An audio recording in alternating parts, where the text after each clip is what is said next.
you know, nana sa Romans chapter 6, verses 1, 2, 3, and 4. Masahod na lang siya.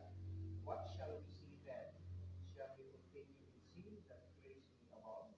Yun ang verse 1. Kung sa man daw, magpadayon pa daw sa pagpagkasala, aron na sa mulataya. Ingon sa verse 2. Dili ang pwede.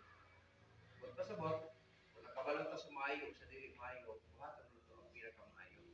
Di na sa dili maayo. No? Kaya aron na, malipay ang Ginoo sa taon siya. How shall we that are dead sin, how shall we that are dead to sin live any longer therein? Siya. Kung tinuod ka na daw kay Jesus Christ, ang atong kalag buhi na tubangan sa Dios.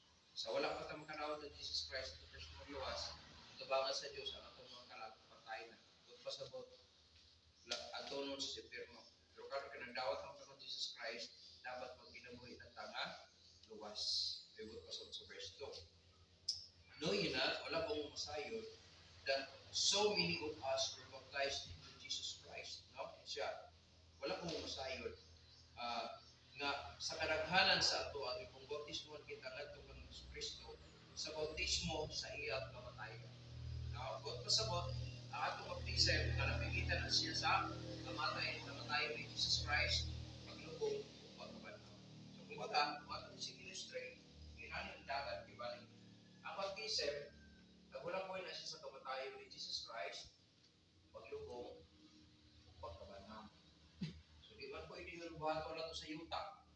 Kaya puling man ta, mga sabat man ta, or pwede po ta nga mga hugaw po ta. Sa tubig siya, gihatag ka example ni Jesus Christ sa earthly ministry, nabaptismo siya, kanjan mabaptist. No? Walay lain nagbaptize kan Jesus, si John the Baptist.